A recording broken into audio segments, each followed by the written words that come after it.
Ahora tenemos el comienzo de la segunda mesa del track 4 de arritmias, en este caso moderada por el doctor David Mateo Sánchez. Hola, buenos días.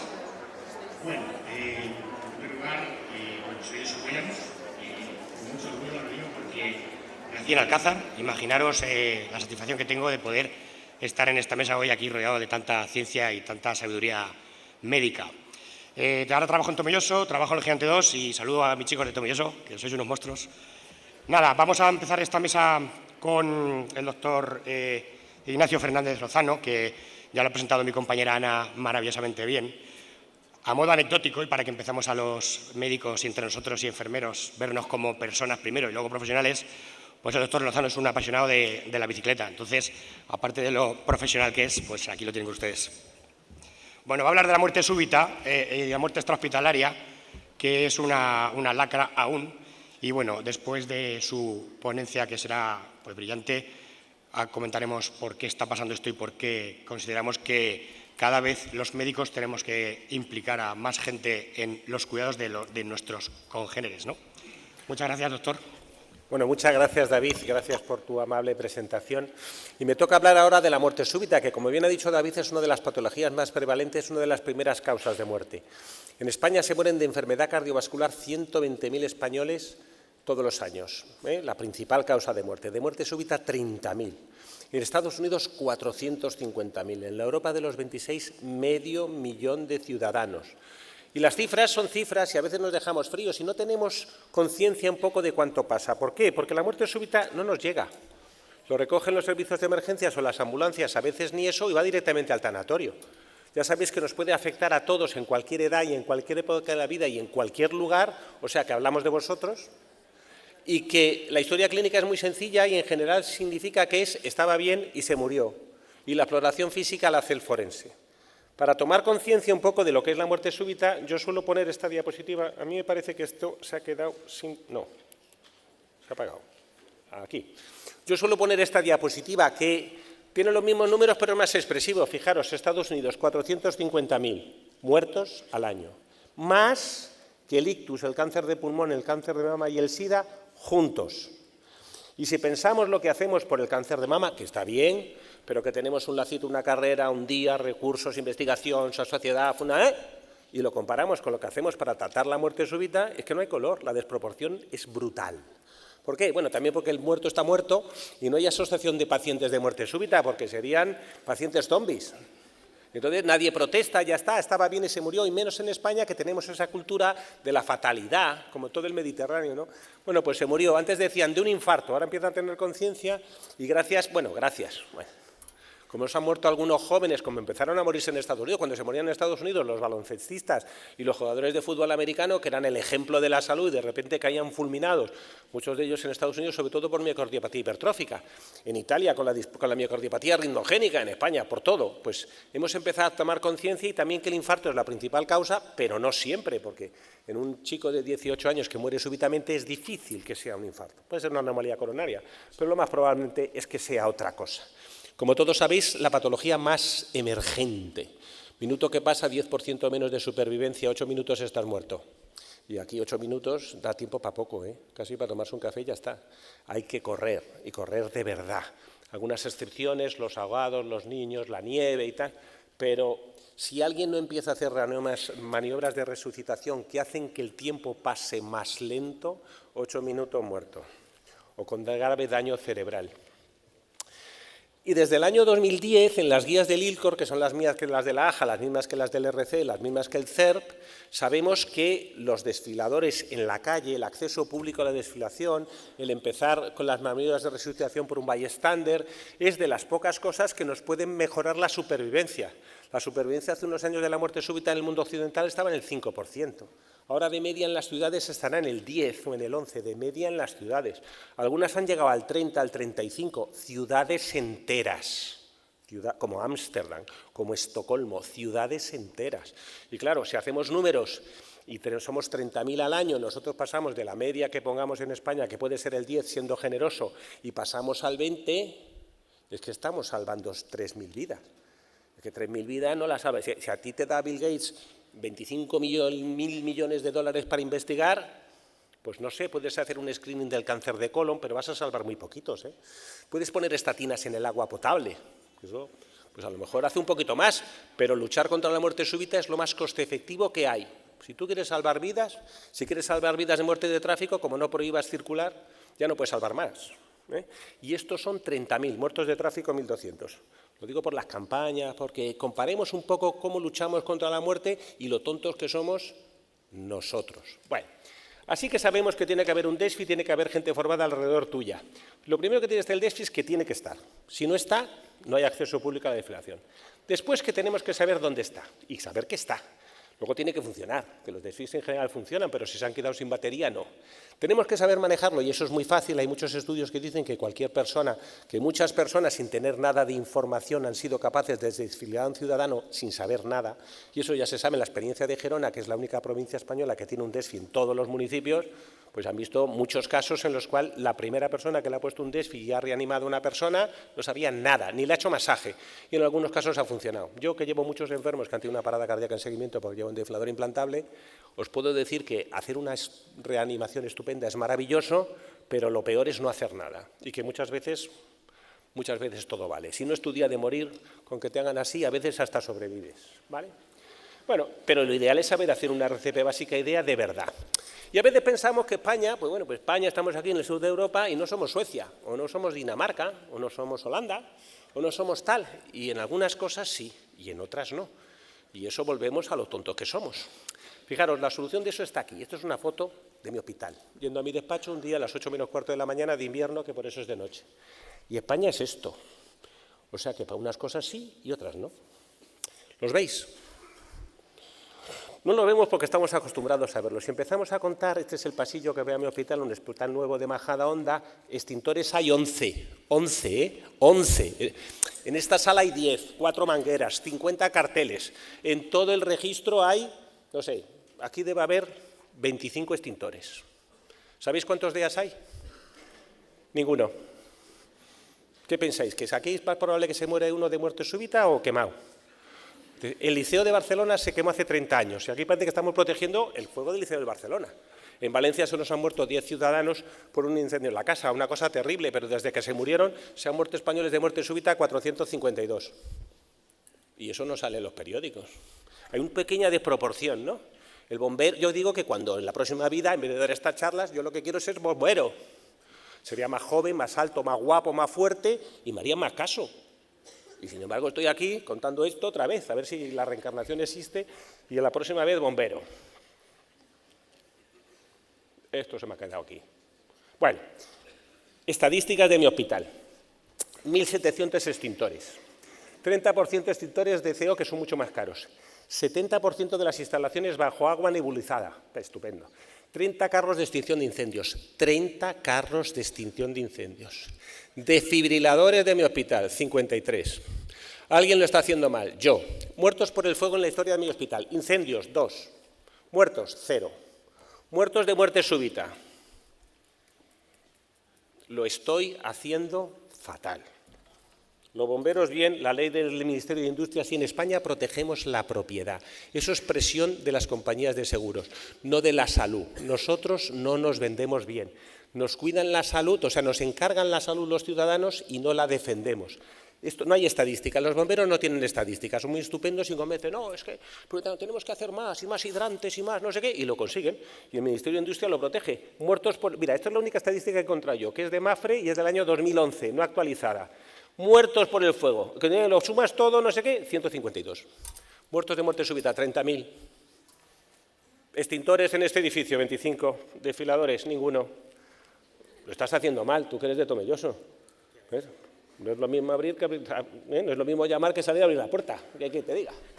Bueno, total, nosotros empezamos a pensar esto y decir, bueno, pues hay que localizar los desfiladores. Yo he atendido 3 paradas en la calle, he salvado a 1, se me han muerto 2, y uno de los que se murió, cuando yo me iba a casa todo deprimido, después de 20 minutos de reanimación, llegó el SAMUR, tal, no sé qué, pasé por delante de un gimnasio que había una manzana, había un desfilador dentro. Digo, estupendo. Bien, entonces digo, esto hay que localizarlo porque si no, no sirve para nada. Y empezamos a pensar en cómo lo podíamos hacer, empezamos a hablar con la Cruz Roja, que tiene voluntarios, la Sociedad Española de Cardiología, hicimos una aplicación que es Ariadna. Y Ariadna hicimos una especie de concurso público con TIC de Cruz Roja, que son muy buenos, también con algunos TIC de la SEC, pusimos esta aplicación, buscamos fondos sobre todo de la SEC y empezamos a subirla en una aplicación gratuita a Apple Store. Bueno, empezamos a buscar voluntarios y como el español es generoso, ¿sabéis que España es el número 1 en sanidad en una cosa imbatible? El trasplante. ¿No? Llevamos 26 años siendo los líderes imbatibles del trasplante. ¿Y eso es porque la ONT funcione bien? ¿Es porque Mate Sáenz es muy listo? ¿Es porque se organiza bien? ¿Es porque hay dinero? Es por todo eso, pero lo más importante es porque el español es generoso y cuando le van a decir si quiere donar un órgano de su familiar, va y dice que sí. Tenemos el porcentaje de sí más alto del mundo mundial, ¿vale? Y eso es la generosidad del pueblo español. Eso los ingleses han puesto muchísimo dinero y no llegan ni a la tercera parte de lo que hacemos nosotros. Bueno, y nosotros con esto pues pensamos, oye, pues a lo mejor si le pedimos al ciudadano español que se acerque con un DEA, pues va el tío y viene. O si hace reanimación y va el tío y viene. Y por eso pensamos que con una aplicación que los llame y que los realice del DEA podría ser útil. Y en eso estamos. Y entonces la ponemos en marcha y va el tío y viene y empiezan a ponernos DEA, sobre todo los estudiantes de medicina, los estudiantes de enfermería, los voluntarios de Cruz Roja, los tal, no sé qué, y empezamos a hacer un mapa de DEA. La aplicación es gratuita, se descarga, se localiza, está gamificada, tal, y además es un mapa dinámico. Es decir, nosotros ponemos el DEA y el DEA en Ariadna te puede decir, si está rojo quiere decir que alguien en los últimos 6 meses ha confirmado que está ahí. Si está en gris es que el DEA está o estuvo, pero en los últimos 6 meses nadie lo ha validado.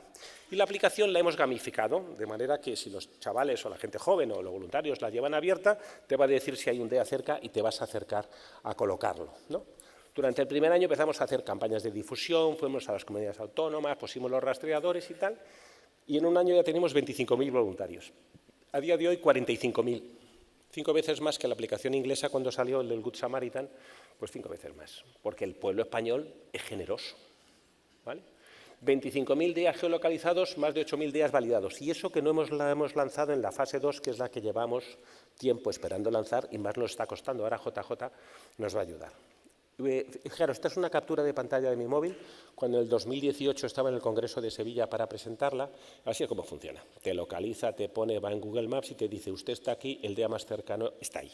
En eso rojo está validado, te dice la dirección, te pone una foto, te pone hasta 3 fotos que sube el voluntario que la coge de ahí, posicionado con su teléfono, te da la dirección y luego pinchas cómo llego y te dice cómo llego. Como iba en un taxi capturando la pantalla, porque a última hora, como esta mañana, para hacer la presentación, pues me iba alejando, para ahí estaba el DEA, que tardaba, ¿no? Y así funciona. Y así tenemos 45.000 voluntarios metidos. Nos han dado una serie de premios. El más importante para antes el primero, que es que nos dieron un premio en el World Mobile Congress de Barcelona como la mejor aplicación en salud, compitiendo con el mundo mundial. Y eso quiere decir que la aplicación es muy sólida. La gente que nos lo desarrolló, que es una empresa española de Castellón, hizo un trabajo muy sólido en cuanto a la app, que la hemos comparado con otras que hay en Europa, una que ha hecho Amazon Francia, y no tiene nada que envidiar. La verdad que es igual de buena. No consume poca batería, no levanta el teléfono. Si tú le das permiso, te va a localizar aunque no la tengas puesta, te manda un push, te puede mandar un SMS, está muy bien hecha. Y aquí es donde estamos un poco atascados, que es la fase 2. En Ariadna, en Madrid, yo en mi hospital ha habido gente que ha sido reanimada por un desfibrilador que se ha encontrado con Ariadna, pero no sabemos muy bien cuántas veces se ha usado, porque como la aplicación ha sido lanzada dentro del 112, no sabemos cuántas veces. Sabemos que sí, te recibo casos de compañeros míos de urgencias o de cardiología que, oye, pues este vino, pues no sé qué, pues se encontró. A mí he recibido emails de familiares, de gente que ha encontrado un DEA gracias a Ariadna, pero no sabemos cuántos. Eso es la realidad, no podemos medir. Porque desde el principio la diseñamos para que fuera manejado por el técnico del 112 que está con la centralita, 061 en algunas comunidades, 112 manejando, porque ese es el que sabe dónde está el evento, dónde está la parada, dónde está la UBI móvil, dónde está la ambulancia, cuándo tarda en llegar y si le merece la pena decirle a alguien que busque un desfibrilador, si está la capa de Ariadna en su sistema, que está aquí y puede mandar un voluntario o dónde llamar a un voluntario y cuántos voluntarios tiene alrededor de la parada cardíaca. Y entonces puede llamar por isócrones de 300 metros, de 500 metros, mandar un push y tal. Y en esa fase de integración, como no tenemos un sistema nacional de salud, sino 17, alguien me dijo un día 16, porque son 15 ciudades autónomas, Ceuta y Melilla, pero Ceuta y Melilla tienen el mismo sistema. Es mentira, porque tenemos Muface y eso es 17. O sea, 17 sistemas después es muy difícil integrarse, ¿no? Y pensamos que ese 112 es el que tiene que llamarlo. Ahora estamos muy cerquita de integrarnos de forma completa en el SUMA. Esperemos que eso antes del verano lo tengamos hecho. Y después ya JJ me ha dicho que me va a ayudar en Toledo, con lo cual lo tenemos hecho aquí por aquí. Y esto está también en la estrategia. La estrategia, viendo qué se puede hacer para mejorar la salud cardiovascular, primera causa de muerte, el punto uno de los 3 primeros que se va a priorizar es la atención a la parada cardíaca extrahospitalaria. Tener registros de parada cardíaca oficiales del Ministerio, que Juan José sabe lo que nos ha costado eso, que nos ha costado un triunfo y medio en el mundo mundial, tener un registro de parada cardíaca intrahospitalaria, que también lo vamos a tener, y tener la atención y tener posibilidades de sistemas que llamen a voluntarios. Y luego intentar hacer como se ha hecho en otros países. Nosotros tenemos ahora, dice, ¿cuántos días tenemos en España? Pues muchos. Bueno, pues tenemos cada vez más, eso es verdad. 10 veces menos por millón de habitantes que Francia. 12 veces menos por millón de habitantes que Holanda, Suecia o Dinamarca. O sea que tenemos pocos, intentamos hacer todos. La muerte súbita es difícil de hablar porque todos hacemos algo, pero el problema es tan grande que lo que hacemos es siempre poco y otros siempre hacen mucho más. Entonces yo llevo también una campaña de intentar pues irme a iniciativas públicas, privadas, medio pensionistas, de todo tipo, a ver si ponen DEAs y tal, no sé qué. Y me estrella muchas veces. Uno de los que fui fue el Banco de Santander, los bancos. ¿Por qué? Porque al principio, hace 8 años, pues había mucho miedo a que robaran el DEA. Y dije, bueno, pues en el banco dentro de un cajero que está abierto 24 horas y te están grabando con una cámara, es difícil que te roben. Yo llegué ahí al Banco de Santander, con los servicios jurídicos ahí en Boadilla, con los servicios médicos, perdón, y todo el mundo, y la responsabilidad social corporativa y tal, y les dije, mira, tenéis 6.000 cajeros, os gastáis un montón de pasta en vacunas contra la malaria de gente que no será cliente, estáis patrocinando, metiendo una pasta a Fernando Alonso, que no gana una carrera, ahora sí, pero entonces no ganaba una carrera, a Fernando Alonso, tampoco ha ganado, pero bueno, ahora ilusiona y tal, y dice, oye, ¿por qué no hacéis algo de responsabilidad social corporativa que puede salvar la vida de vuestros clientes y salva a un paciente en Soria y vais a salir en todos los medios de La Rioja? Pues eso, oye, es un retorno que un banco eso del dinero lo tiene que entender. Oye, pues no, pusieron DEAs en sus oficinas, pusieron tal, pero no me pusieron un DEA en cada cajero, que es lo que yo quería. También fui a la Caixa, fui a muchos sitios y tal, y pues no. La última que he ido es esto, Confederación Española de Empresarios de Estaciones de Servicio, que van a empezar a poner unos cuantos. Les di una charla hace 3 semanas, y les dije, estaban en el centro de Madrid, allí por la calle Claudio Cuello y tal. Dije, ese era el mapa de Arianda de mi teléfono estando allí. Dice, mira, yo no quiero más DEAs en Madrid. En esta foto, de tiro de resucitación, hay 70 DEAs en Arianda. Pero nosotros calculamos que Arianda tiene como el 60% de los DEAs de España. Pues entonces aquí hay más que no están en Arianda. Cuando hemos hecho una comparación con el registro oficial de la Comunidad de Madrid, pues hemos encontrado DEAs que no teníamos nosotros, DEAs que ellos no tenían también y DEAs que ya no estaban y que ellos tenían, porque es un registro estático. Bueno, pues aquí hay 70, yo no quiero ninguno más ahí en el barrio de Salamanca, porque ya me parece que hay suficientes. Donde lo quiero es en los pueblos, lo quiero en este teatro. Aquí no hemos llegado y no tenemos un DEA, ¿vale? Aquí funciona. Entonces, las estaciones de servicio, primero, son muchas. Segunda, están por toda España. Tercero, están en pueblos pequeños. Cuarto, todo el mundo sabe dónde está. Si uno pudiera decir en toda parada cardíaca hay un DEA en toda la gasolinera de España, que vale 800 euros, y los gasolineros ganan mucho dinero, o en todas las farmacias de España, que hay 26.000, y los farmacéuticos tienen la potestad o la exclusiva del gobierno de vender una serie de productos que no puede vender Hipercor, pues, oye, pues a lo mejor debería ser obligatorio que hubiera un DEA en cada farmacia, porque además en todos los pueblos hay una farmacia y se sabe dónde está. Pues nada, no lo conseguimos. Y los sectores de los empresarios de las unidades están bien organizados y de eso del fuego entienden bastante. Bueno, pues no lo conseguí. Y yo acababa diciendo que, o sea, en las gasolineras vosotros, que son los empresarios, pasáis mucho tiempo. Así que si no hacerlo por solidaridad, hacerlo por egoísmo. Ese argumento les convenció bastante. Más que los anteriores, con lo cual lo voy a poner en todas las charlas. Y vosotros también. Pensar que muchos de vosotros viviréis en un edificio de pisos, 40 vecinos, 50, 60, que tendréis extintores a porrillo, que si miráis lo que os mandan ahí el administrador, estaréis pagando extintores. Y pensaros de vosotros, y en mi casa, ¿cuántos de nosotros tenemos un DEA? Yo puse un DEA en mi casa, lo pusieron mis vecinos, además el día que se defendía en la Junta no estaba yo, pero mi hija, que es médico de familia, lo defendió con ardor y lo compraron. Ahí está. Está en Arianda. Estoy orgulloso de mis vecinos. Y eso es todo. Muchas gracias.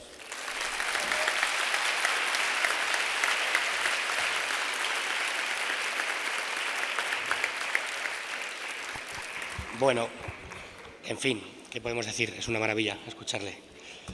Bueno, pues vamos a pasar a la segunda ponencia, que la hace el doctor Lara. Bueno, es un íntimo amigo, grandísimo médico de la extrahospitalaria en la UME de Manzanares.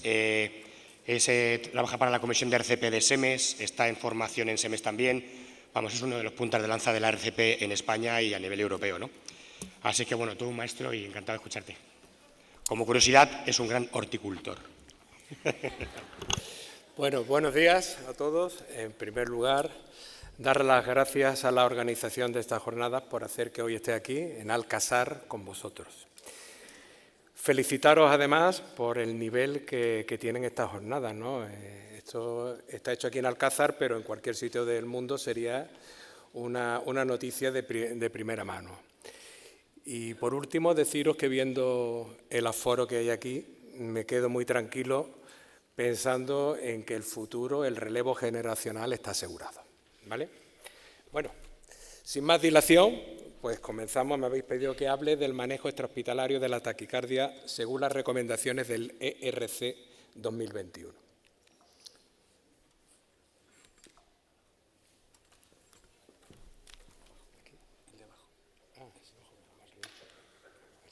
Era el de abajo, no el de arriba. Bueno, solventada. Bueno, pues mirar, a nivel extrahospitalario disponemos de dos medios fundamentales para realizar nuestra labor, que son los medios aéreos o aerotransportados y los medios terrestres. Los medios aéreos en nuestra comunidad disponemos de 4 helicópteros, 2 de ellos con vuelo 24 horas, 2 H-24, y este en concreto es el 145T2 de la base nuestra de Almagro de Ciudad Real. Los helicópteros están dotados del material necesario para poder realizar cualquier intervención donde seamos requeridos, y a nivel de tripulación, pues 2 tripulantes EMS, y a nivel sanitario, pues disponemos de personal médico y de enfermería. Os animo que la gente joven es muy importante y que huele, toma nota, ¿vale? A nivel terrestre, pues disponemos de 26 UMES y de 4 soportes vitales avanzados enfermeros, SVAEs. Las UMES están dotadas de personal de medicina, enfermería y personal técnico, y los SVAEs están dotados de personal de enfermería y personal técnico. Esta en concreto que os presento es la que está en el hospital de Manzanares, en nuestra base de Manzanares. Y al igual que los medios aéreos, pues están dotados del material necesario para afrontar cualquier eventualidad allí donde seamos requeridos. Las taquicardias, pues bueno, las taquicardias según el ERC tenemos que remontarnos al concepto de arritmias de la periparada, ¿no? Un concepto que conocido por muchos, pero que yo os lo traigo aquí con una serie de connotaciones. Son situaciones que pueden preceder o producirse tras una RCP exitosa. Son ritmos rápidos y lentos los que contemplan. Son situaciones potencialmente graves, aumentan la morbimortalidad del paciente. Cuidado. Trataron de hacer algoritmos sencillos, ahora los veremos, unas veces que los conseguimos y otras no. Sería, como decía, algoritmos sencillos para permitir que el reanimador no experto en arritmia trate de forma eficaz y segura cualquier emergencia a la que tengamos que asistir.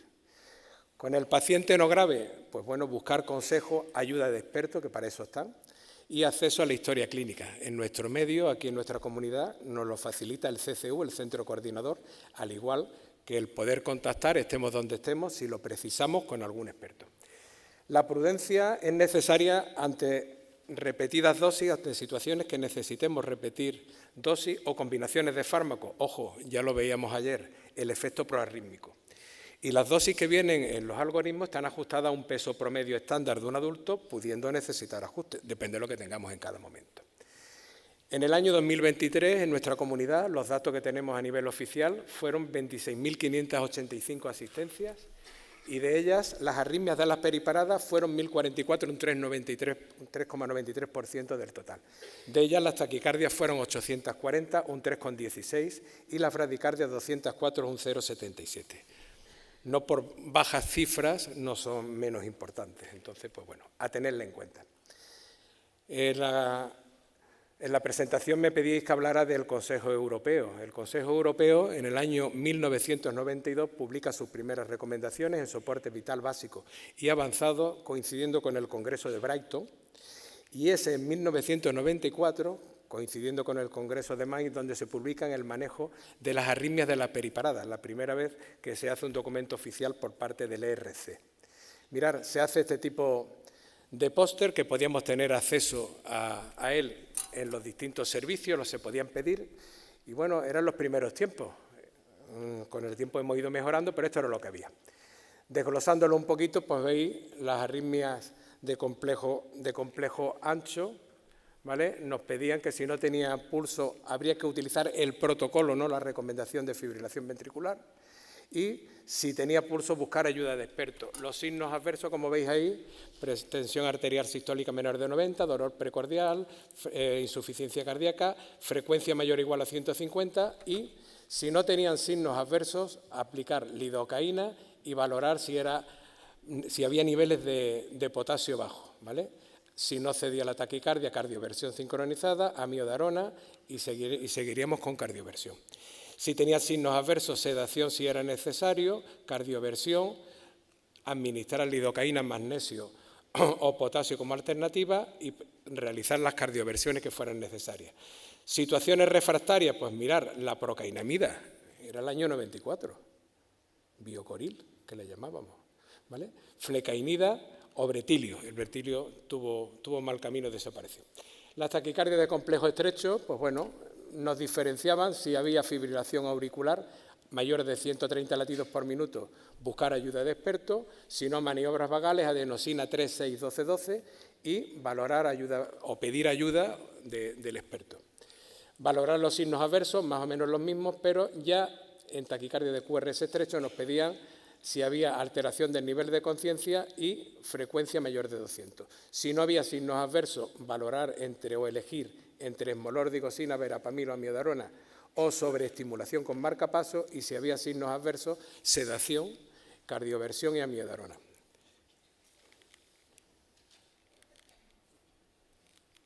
Vale. Es en el año 96 cuando se publica en la revista del Consejo Europeo de Resuscitation, se publica que va a haber una actualización de dichas recomendaciones, pero se hacen públicas en el año 1997 en el British Journal of Anesthesia por el doctor Douglas Chamberlain. Las consideraciones que hacen son mínimas, os las pongo aquí subrayadas para no volver a repetir el algoritmo, y bueno, cambia la ayuda de experto que se realiza un poco más tarde. Añadimos amiodarona a procainamida, bueno, siempre ha sido una lucha, quién va antes, quién va después. La ayuda de expertos después de administrar lidocaína y valorar los niveles de potasio y se cambian las dosis, como veis ahí abajo, de amiodarona a las siguientes dosis que van a 300 y la primera aquí de no tener signos adversos que eran 900 y son cambios mínimos, pero bueno, que ahí quedan, ¿no? De aquí pasamos al año 2000, ya tenemos al ILCOR y el ERC en su revista publica las recomendaciones sobre las nuevas guías en el año 2000 y en España es Medicina Intensiva, la revista de Medicina Intensiva, quien se hace eco de esas recomendaciones a nivel europeo y las publican en nuestro país, como digo, en un intento de seguir haciendo más factible el tratamiento de las taquicardias, ¿no? Las taquicardias de complejo ancho, pues bueno, cambia la amiodarona por la lidocaína y lidocaína y sotalol, que nos lo ponen aquí cuando son refractarios. Dosis, en vez de los 300, cambian a 150. Y fijaros, en el QRS estrecho nos separa un algoritmo especial para la FA, nos lo ponen aparte, pues bueno, un intento de simplificar que después llegó a donde tenía que ir, ¿no? En ese momento yo creo que lo complicamos un poquito más. A veces nos equivocamos o bueno, hacemos lo que nos parece.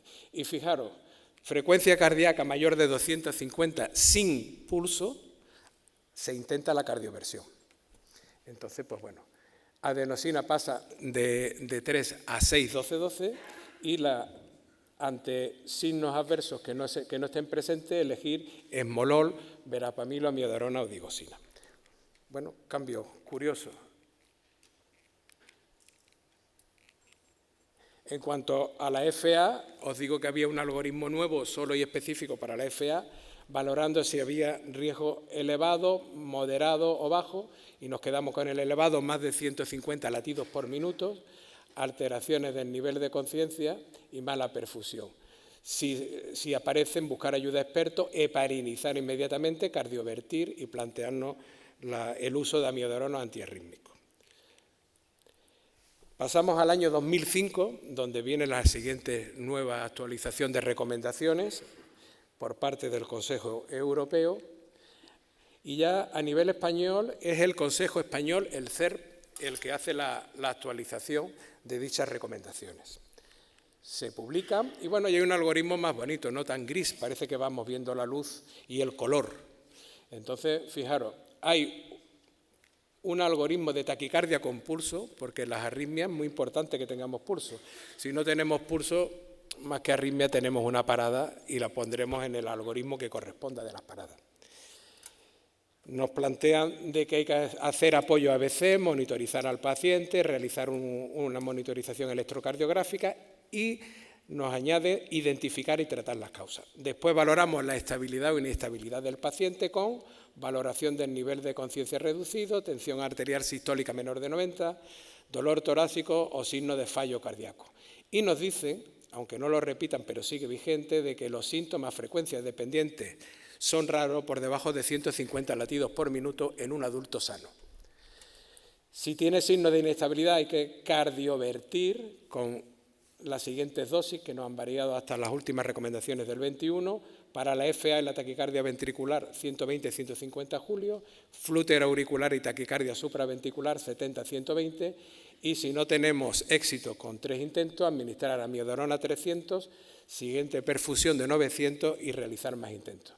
Una vez que el paciente pensamos que tiene estabilidad hemodinámica, no tiene signo de inestabilidad, valoramos cómo es el QRS, si es estrecho y es irregular, posible FA, control con beta bloqueante, digoxina, diltiazem, y si repite, tiene menos de 48 horas, amiodarona. Si es QRS estrecho regular, maniobras vagales, adenosina 6-12-12, y si se restaura el ritmo normal, será seguramente una supraventricular por reentrada, y si no es así, pues buscar ayuda de experto, probable flúter auricular. Si es QRS ancho y regular, lo que comentábamos ayer en una de las exposiciones de los compañeros, puede ser una FA con bloqueo de rama, se trata como QRS estrecho, FA con precipitación, entonces era amiodarona, y taquicardia ventricular polimorfa, pues pensar en torsade de Points, añadiendo magnesio. Si el QRS ancho es regular, si es taquicardia ventricular, poner amiodarona, y si es una supra con bloqueo de rama, tratarlo como correspondería en este brazo del algoritmo. Del 2005 pasamos a las recomendaciones del 2010, con el Consejo Español también que las está publicando, y los cambios son mínimos. Quizás que nos aclaran, han habido un cambio de color, pero quizás de que se evalúe al paciente con el ABCDE. Quizás es muy importante el abordaje de todas las taquicardias, lo vamos unificando. Y aquí veis en el algoritmo del QRS estrecho irregular que se diferencia que cuando tenemos signos de insuficiencia cardíaca, plantearnos digoxina amiodarona. Por lo demás, no hay cambios sustanciales. De aquí pasamos al año 2015, y en el 2015, cuando seguimos publicitándola a nivel de España por el RC, y ya formamos parte desde 2013, la gerencia de urgencias del SESCAM, formamos parte del Consejo Español y colaboramos en la elaboración de dicha guía en español. En el año 2015 los cambios son mínimos, pero bueno, faltaba aquí la FA con precipitación, que como sabéis, si está mal tolerada hay que cardiovertir y si no, pues la trataremos con procainamida. Habitualmente necesitan cardioversión. Del 2015, a cambio de sus colorines, pues pasamos al 2021, que son las actuales y vigentes, actualización en español, y fijaros, pues bueno, menos colorines, pero quizás más didácticos, ¿no? La parte superior es para el paciente que está inestable y la parte inferior, más coloreada de azul, paciente estable. Aquí os dejo los cambios que hay. Y el abordaje es con el ABCD, es común. Cuando abordo una taquicardia, me planteo la BCD, como está el paciente, administrar oxígeno si tiene menos del 94% de saturación, el acceso venoso, monitorización electrocardiográfica, obtener un electro si se puede y, además, identificar y tratar las causas. A veces las causas, pues una sepsis, puede ser una hipovolemia, una hipoxia, la que corresponda. Si hay signos vitales que comprometen la vida del paciente, mala tolerancia, pasaríamos a la cardioversión. Aquí os lo dejo. El abordaje es el mismo común para los dos. Si hay signos de shock, síncope, cardiopatía isquémica, signos de insuficiencia cardíaca. Muchas veces cuando llegamos hay un edema agudo de pulmón. ¿Vale? Si es así, hay alguno de estos signos, cardioversión sincronizada, utilizando sedación y analgesia cuando corresponda, cuando el paciente esté consciente y no le demos un chispazo a todo lo que dé, como sería la FA, ¿no? Por favor. Si es ineficaz, pues amiodarona 300 y si no, procainamida 10-15 miligramos. Recordaros, yo sé que muchos lo sabéis, pero recordaros que en la cardioversión el modo del monitor desfibrilador es el modo SYNC. Y después de cada chispazo, de cada intervención que hagamos, suelen quedarse en modo desfibrilador. Desaparece el modo sincronizado. Por favor, aseguraros que no es lo mismo desfibrilar que cardiovertir. ¿Vale? Que lo tengamos en cuenta. Cambio, pues bueno, la taquicardia ventricular con pulso es el mismo nivel de energía, la FA y el flúter y la supraventricular igual, y la FA, mirar lo que dicen las recomendaciones del 21. Una estrategia razonable sería administrar una descarga sincronizada a la máxima energía del desfibrilador. Pues es lo que nos cuentan los que saben. Si miramos a otras entidades, posiblemente no den ningún tipo de referencia de niveles de energía. ¿Vale? Si hemos descartado signos de mala tolerancia, pues nos planteamos el tratamiento con maniobras y medicación. Si el QRS es ancho o estrecho, es lo que tenemos que valorar. QRS estrecho si es regular o es irregular. QRS estrecho irregular, una vez que hemos pedido ayuda, consultamos si lo necesitamos, puede ser una probable FA, beta bloqueantes y calcio antagonista, y considerar amiodarona, igual que decíamos antes, amiodarona y digital, si sospechamos de insuficiencia cardíaca. Anticoagular si mayor de 48 horas. Si es regular el QRS estrecho, maniobras vagales, adenosina 6-12-18, es lo que dicen los que saben. Si es ineficaz, verapamil, diltiazem o beta bloqueante. Y si sigue siendo ineficaz, cardioversión. En el QRS ancho irregular, pues posiblemente se pueda tratar de una taquicardia de QRS ancho por una FA con bloqueo de rama o una torsade de Poix que tendríamos que administrar sulfato de magnesio. Si es FA con bloqueo de rama nos vendríamos aquí y aunque no está aquí puesto, sí tenemos que comentar a nivel didáctico de que una taquicardia de QRS ancho regular, si estamos seguros que es una supraventricular con conducción aberrante o con bloqueo de rama, utilizaríamos el algoritmo principal y si es taquicardia ventricular o origen desconocido nos pasaríamos aquí, procainamida o amiodarona. Eso trajo sus controversias, porque parece que didácticamente no es lo correcto. Y es bueno y es de sabio el rectificar. Ahí lo tenéis, que yo sé que habláis mejor el inglés que yo y lo entendéis. Entonces aquí queda rectificada, está hecho por parte del RC, lo podéis en la página del RC, miráis los pósters y en póster tenéis esto, ¿no? Entonces lo que os he comentado lo tenéis aquí puesto, os lo traigo en español, está sacado del manual 21 de los cursos de avanzada del RC, que es lo que acabo de comentar.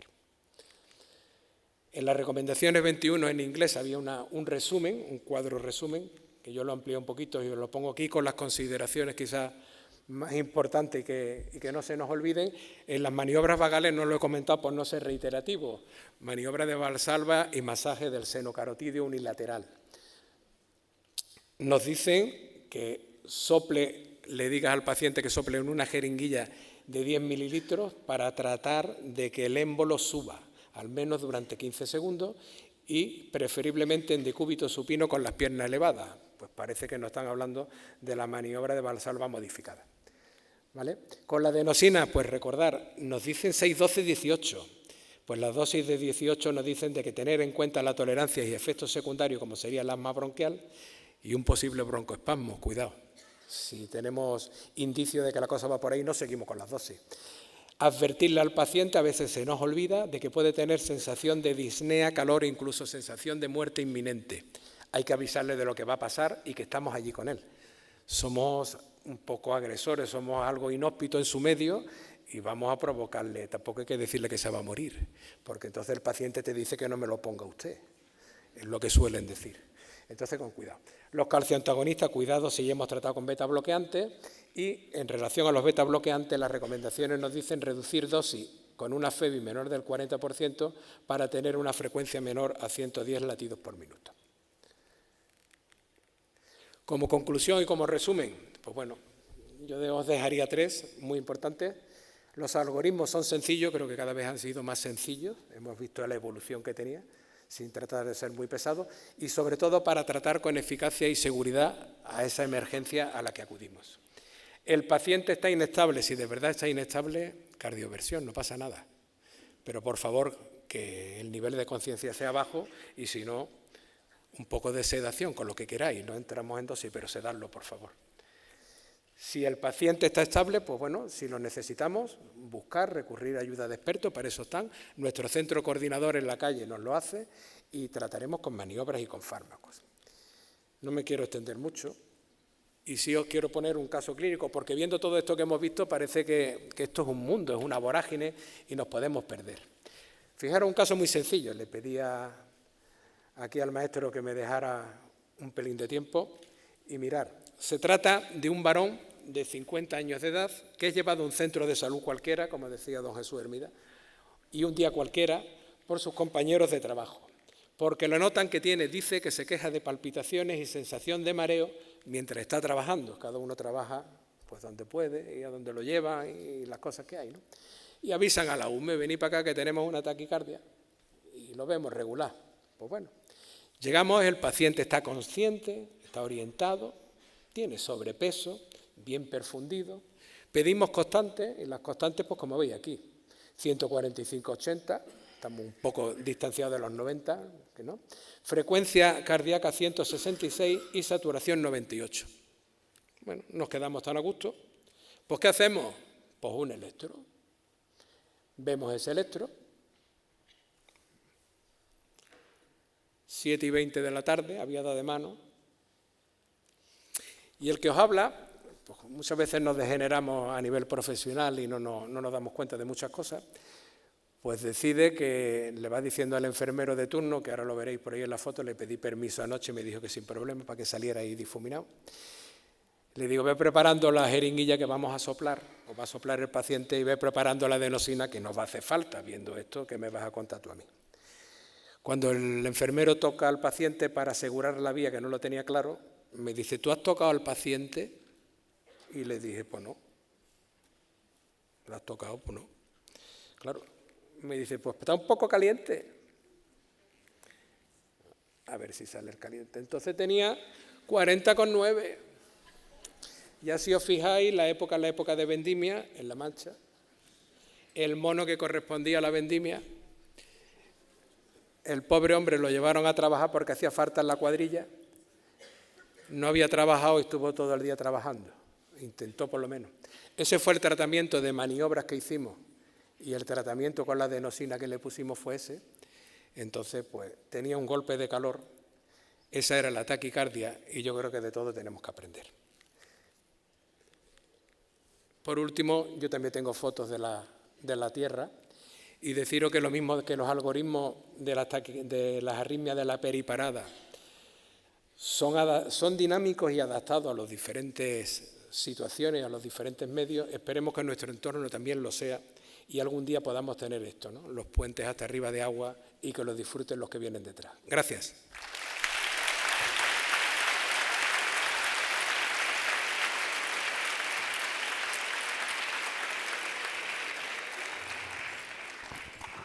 Bueno, muchas gracias, Juanjo, como siempre, espectacular. Bueno, vamos a acabar la mesa con el compañero doctor Pablo Ramos, es médico en urgencias aquí en la Alcázar de San Juan y pues es miembro en las EMES del equipo de ventilación mecánica no invasiva. Ya vemos cómo han preparado el tema de las arritmias en el Alcázar, que la han liado muy parda. O sea que, bueno, a nivel de curiosidad, pues le gusta el cine, es un friki del Señor de los Anillos y hace poco ha viajado a Nueva Zelanda, que, bueno, no nos ha contado, pero imagino que fenomenal. Muchas gracias. Bueno, perdón. Va a hablar de un tema de rabiosísima actualidad, que es cómo está el código de infarto a nivel global, nacional, local, y pues espero que guste y, bueno, es una maravilla, la verdad, también, ya veréis. Pues hola, buenos días. Corecán, ¿qué está pasando? Para empezar, ¿qué es el Corecán? El Corecán, como ha dicho David Mateos, es el código de infarto de aquí de Castilla-La Mancha. Y la pregunta de qué está pasando, un poquito por qué surge. Esta pregunta surge en el seno de un hospital como el nuestro, sin capacidad para realizar un cateterismo cardíaco urgente. Y bueno, pues a lo largo de la charla que voy a dar, vamos a intentar hablar de diferentes códigos de infartos y cosas que yo considero que se podrían revisar y ya veremos si modificar. Esta charla surge mientras yo me hago 3 preguntas. Lo primero, si era lo mismo infartarse en un sitio que en otro, por tanto vamos a hablar de los códigos de infarto en España. ¿Hacia dónde vamos?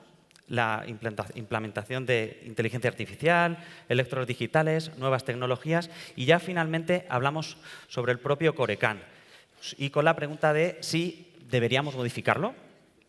Bueno, para empezar, algunos datos epidemiológicos.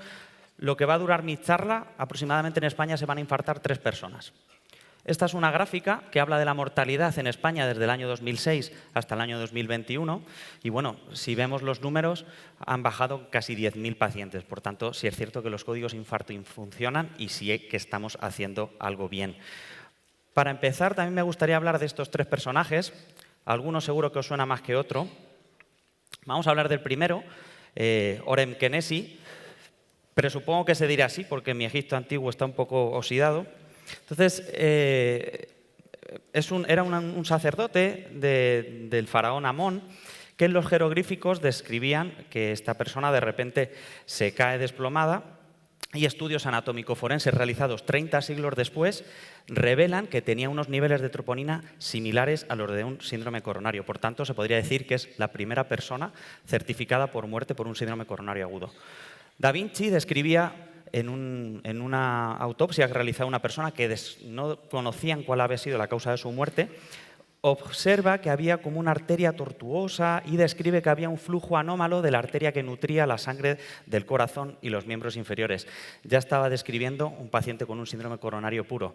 Y finalmente, Alexander Borodin, compositor, químico y médico ruso, no sé yo el tiempo que tendría libre este chaval, describe la degradación grasa del miocardio y describiendo la molécula del colesterol. Por tanto, podríamos considerarlo como uno de los precursores de la prevención primaria en el síndrome coronario. Entonces, bueno, volviendo a lo que estaba hablando previamente, sobre si es lo mismo infartarse en cualquier sitio de España, me voy a basar un poco en este estudio, que es un estudio que habla de las diferencias regionales en la atención del IANCES en España. ¿Qué va a decir este estudio? Pues bueno, es un estudio que se realizó en el año 2019, los datos se publicaron el año pasado y fue un estudio observacional que se hizo durante 3 meses en las que iba a hacer una serie de diferencias y bueno, iba a hablar de las diferencias existentes. ¿Cómo va a hablar de este funcionamiento? Pues van a estar influenciadas sobre todo ¿por qué? Pues por la geografía, por los números de centros capacitados, los tiempos de traslado, la disponibilidad de los recursos adecuados, la infraestructura y las características propias del sistema de salud. ¿Qué va a decir? Pues que existe evidentemente una oferta de servicios descentralizada. 17 sistemas de salud diferentes. Hoy, estando aquí, es la muestra de ello. En cada sitio se trabaja de una manera. Por tanto, no es algo homogéneo. También hay que tener en cuenta que no es la misma incidencia en activación por características propias en la población. Edad, factores de riesgo, etc. Por tanto, ¿a qué conclusión llega? Pues que no hay unos criterios unificados de activación. Sí hay un criterio claro, y el criterio claro es su tratamiento, que va a ser la realización de un cateterismo cardíaco. ¿Qué datos nos da? Pues datos interesantes, 5.400 activaciones, más del 80% fueron IANCES y de esos 80%, más del 91% fueron tratados con angioplastia. Pero, como decimos por aquí, no todo el monte es orégano, por tanto, existían problemas. ¿Problemas con qué? Con retrasos a la hora de la activación. ¿Y de qué va a depender directamente? Pues va a depender directamente tanto del paciente como del sistema. Esta es la gráfica que habla sobre los retrasos en la activación y lo que me ha parecido más llamativo es en lo que está en gris, que es un retraso diagnóstico. Como vemos en todas las comunidades, oscila entre el 15, 20, 25%. Por tanto, primer problema que habría que valorar y habría que estudiar. Fijaros que en rojo es el transporte prolongado por distancia. Habla de algunas comunidades que son por las características propias de esa comunidad, como por ejemplo Canarias o incluso Aragón, que son comunidades muy extensas donde el traslado hacia el hospital no siempre se puede hacer de la forma más rápida posible.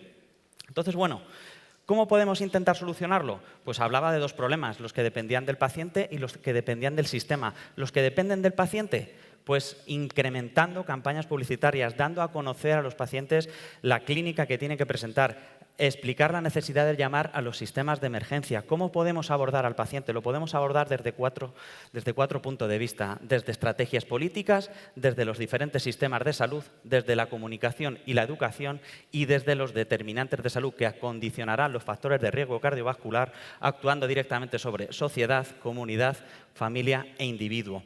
Pero vamos a hablar de los problemas que dependen del sistema, porque son los que más fácilmente modificables, con medidas organizativas y además que van a determinar el pronóstico. Lo he dividido en 4, me voy a centrar sobre todo en 3 de ellos.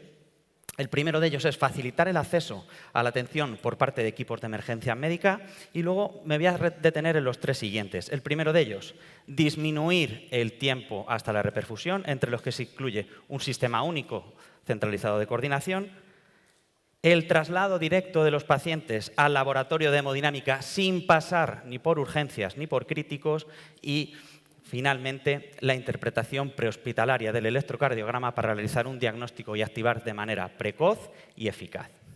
Bueno, disminuir el tiempo hasta la reperfusión. Evidentemente, es de perogrullo que existen diferencias claras entre hospitales con ICP y sin ICP. Según las guías europeas, el objetivo en hospitales que no tienen capacidad para realizar un cateterismo cardíaco urgente debe de ser menor de 30 minutos.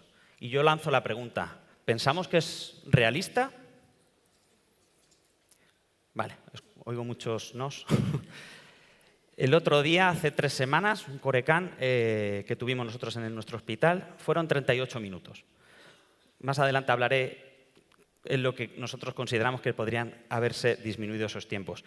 Pues un estudio francés de hace 3-4 años hablaba de que solo el 2% consiguió esa evacuación en menos de 3 minutos.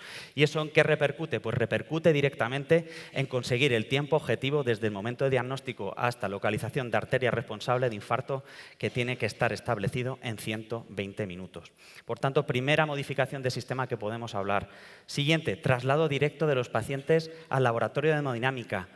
El propio estudio que hablaba al principio de él hablaba de que en algunos sitios, hasta el 50% de los casos, el paciente no pasa directamente a sala de hemodinámica. ¿Y esto qué implica? Pues implica perder hasta unos 20 minutos. ¿Y esos 20 minutos qué puede tener? Pues tiene un impacto directo sobre el pronóstico. Si tanto decimos siempre sobre que el tiempo es tejido, ¿por qué no empezamos a aplicarlo? Y finalmente, la interpretación del electrocardiograma para realizar un diagnóstico y activarlo de manera precoz. Por ejemplo, aquí en Castilla-La Mancha existe la forma de digitalizar los electros desde atención primaria, pero sin embargo, a nivel hospitalario, por lo menos en mi hospital, no podemos hacer eso. Y a raíz de esta pregunta que yo me hacía, vuelvo a la segunda pregunta inicial con la que empezaba la charla. El uso de inteligencia artificial en el electro. ¿Esto es el presente o esto es el futuro? ¿Y la telemedicina? ¿Hacia dónde vamos? Ha hablado antes el doctor Fernández Lozano un poquito sobre ello, pero ¿por qué no empezamos a utilizarlo? ¿Esto es presente, futuro? ¿En qué momento estamos?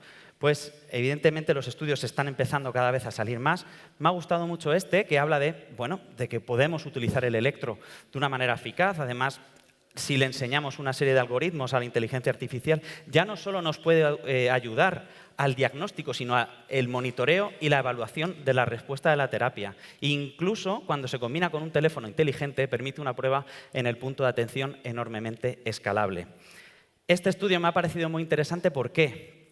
porque va a hablar de la capacidad que tiene esa inteligencia artificial, si le enseñamos de forma adecuada, a diagnosticar patologías que cuando las diagnosticamos muchas veces llegamos un poco tarde, como por ejemplo miocardiopatía hipertrófica, FA silentes, disfunción precoz del ventrículo izquierdo, valvulopatías, arritmias de QT aumentado o síndrome de Brugada.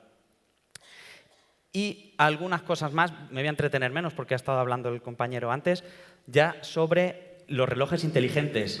Ya desde hace años, desde el año 2020, ya empiezan a aparecer estudios sobre FAs detectadas mediante electros en una única derivación, aunque sí es cierto que la evidencia nos dice que como mínimo para tener un diagnóstico certero deberíamos de tener hasta 3 derivaciones. Justo el año pasado, la primera jornada que tuvimos de arritmias, uno de los casos que se expusieron fue el marido de una compañera que mediante su reloj inteligente se le diagnosticó una FA, que luego se confirmó con un electro. Y bueno, telemedicina. Se puso la empezamos a utilizar mucho, sobre todo con el tema del COVID. Entonces, bueno, la telemedicina puede ser muy interesante, ya no solo por la comunicación entre profesional y paciente, sino entre propios profesionales, utilizando cámaras de exploración, electros, videoconferencia. Entonces, ¿cómo podríamos utilizar esta tecnología? ¿Qué se me ocurre a mí? Pues el uso de PDAs, aplicaciones móviles en sistemas de emergencia, con comunicación directa, con hemodinamista, por ejemplo, envío de electros. He puesto aquí este mapa de España, señalando la provincia de Badajoz. ¿Por qué? Porque es la provincia más extensa de toda España. Entonces, ¿qué más podríamos hacer? Pues si nosotros a esas comunidades con muchos kilómetros de extensión utilizamos y fomentamos ese uso de PDAs en los centros de salud, podríamos definir muchas veces cuál es el destino al hospital más útil, que no siempre es el hospital más cercano, ¿vale? Entonces, todo esto de lo que estamos hablando, de realizar un diagnóstico rápido, elección de recurso, elección de hospital útil, podríamos usar la telemedicina. ¿Esto es el futuro o es el presente? Pues esto ya es el presente en algunos sitios. Y yo vengo a hablar del proyecto Odisea. Es un proyecto que he llevado a cabo y capitaneado por unos cardiólogos en Girona, que me pareció muy interesante. ¿Y qué hace esta aplicación? Es una aplicación móvil compatible con teléfonos móviles, que permite la geolocalización del paciente, pero lo que mejora, ¿qué es? Lo que muchas veces no tenemos. El flujo de información entre el médico que atiende por primera vez un síndrome coronario, una sospecha de ello, y el propio médico hemodinamista. Nosotros vemos aquí los minutos, en qué estado nos encontramos, si estamos en camino, dónde nos encontramos, si lo atendemos en domicilio, en vía pública, el tipo de infarto y, sobre todo, una foto con el con el electro. Y esto que no, este estudio que encontré me pareció interesante ya no solo por los síes, sino por los noes, por las cancelaciones de esos códigos infarto. El estudio que ellos presentaban era que de esos 406 códigos mediante aplicación Odisea, el 70% fueron trasladados para angioplastia primaria, pero un 30% fueron cancelados. ¿Y qué es lo bueno? Pues que dicha cancelación fue tomada de manera consensuada entre el médico que la atiende, el médico que se encuentra en su casa, el médico que se encuentra en el hospital sin ICP y el propio médico que lo debería de recibir. Estas son las cancelaciones que también llama la atención. Es cierto que de ese grupo de cancelaciones casi más del 30% fueron síndrome coronario agudo, pero sin elevación del ST, por tanto se cambia el paradigma del tratamiento. Pero, sin embargo, fijaros que hasta un 23% eran dolores torácicos atípicos que se quedaron en nada. Entonces, ¿qué va a mejorar o qué va a permitir? Pues mejorar esa comunicación y tomar de manera consensuada esa información. Y ya no solo eso, sino que nosotros al mandar un electro a personas que son expertas también en ello, ya no solo para decidir qué hacer, sino también para tomar la decisión sobre el diagnóstico correcto y, por tanto, mejorar el tratamiento clínico de estos pacientes. Y, finalmente, voy a hablar de la tercera pregunta, algo que me toca más personalmente porque bueno, pues trabajamos nosotros aquí en Castilla-La Mancha, y vamos a hablar del Corecan, la última revisión, que es del 2021. Voy a hablar sobre activación, tratamiento y traslado. Nace en 2011, como ha dicho el doctor Juan Colara, 4 helicópteros, 2 de 24 horas, 26 UBIs móviles. Aquí en Castilla-La Mancha tenemos 4 salas de hemodinámica en las principales capitales de provincia, y hay 2 salas pero que no trabajan 24 horas, como es en Cuenca y en Talavera. Entonces, bueno, estos son los criterios de activación, que no está mal de vez en cuando recordarlos, de la última revisión del 2021. Paciente con cuadro compatible de síndrome coronario agudo, de más de 30 minutos y menos de 12 horas, con ascenso de ST de al menos 2 derivaciones con más de 0,1 milivoltios y que se mantiene igual tras administración de fármaco con nitro y repetir electro a los 10 minutos. Y engloba la parada recuperada, pero que cuando realicemos un electro presenta esa elevación del ST. Habla de los tiempos establecidos por las guías europeas, que van a ser de 120 minutos, pero a raíz de esto hay una cosa que a mí me ha parecido interesante. Vuelvo a poner otro mapa de otra provincia y es Ciudad Real. La provincia de Ciudad Real es la segunda más extensa de toda Castilla-La Mancha. Tenemos claro que el tratamiento de un infarto es una ICP, pero por propias características geográficas, por ejemplo, en esta provincia, muchas veces pues, esos tiempos lo que nos van a hacer es que comencemos con tratamiento fibrinolítico. Y me ha parecido mucho hablar de este estudio que habla de que, evidentemente, los pacientes que fueron tratados con fibrinolítico tuvieron peor pronóstico, peor evolución que aquellos que fueron tratados con ICP. Y ellos abrían el abanico a abrir a esos 140 minutos. Por tanto, podría ser una de las cosas que podríamos tener en cuenta o revisar. En cuanto a tiempos del Corecán, se dividen en 3. Electropuerta, diagnóstico, activación. Traslado y transferencia directa a sala de hemodinámica no tiene que demorarse 90 minutos. Puerta-balón, 30 minutos, ya por el propio procedimiento hasta descubrir arteria responsable, infarto. Y electroaguja, valoración, diagnóstico, activación de código y decisión de comenzar a poner tratamiento fibrinolítico, que no tiene que demorarse 30 minutos. Por tanto, ¿quién va a llevar a cabo esta activación? Atención primaria, con electro y clínica, UBIs móviles o extrahospitalaria, que ya vemos que empiezan a hablar de 60 minutos, 90 minutos, incluso también se habla de pacientes con cuadros de dolor torácico de menos de 2 horas de evolución, intentar reducirlo a 60 minutos, en verdad 90, y finalmente centros hospitalarios que no tengan capacidad para realizar un cateterismo cardíaco.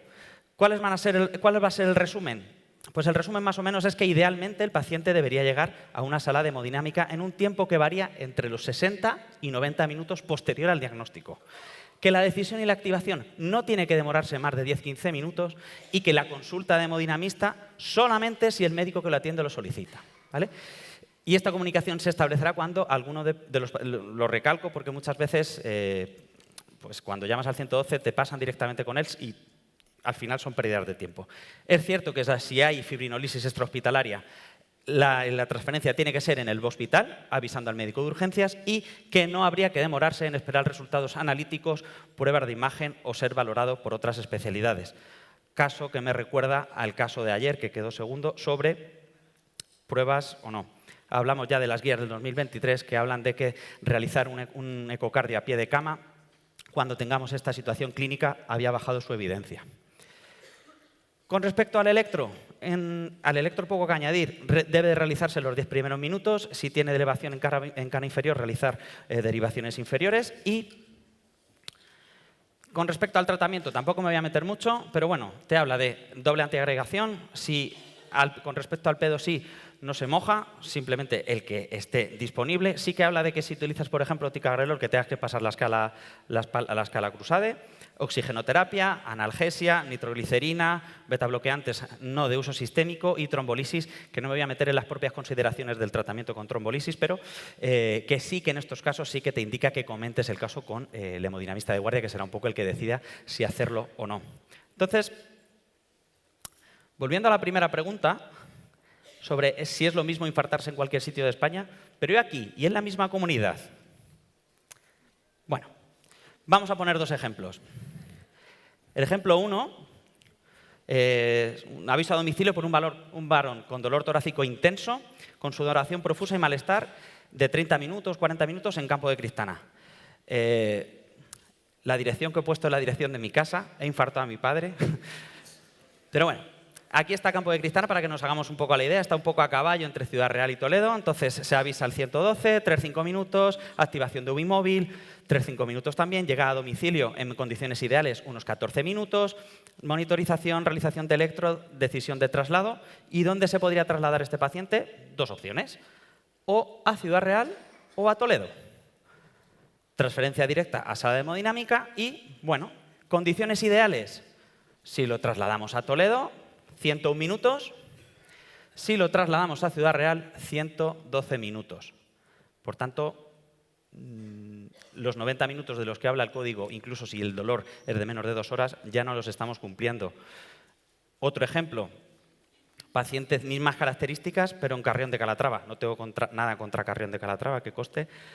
Misma situación, al paciente que acude al centro de salud, activación de Corecán, llegada de equipo de UBI móvil desde la base hasta el centro de salud de Carrión en condiciones ideales, unos 17 minutos de ida, realización de electro, 5 o 10 minutos, 17 minutos de vuelta, tiempo ideal, 60 minutos hasta sala de hemodinámica.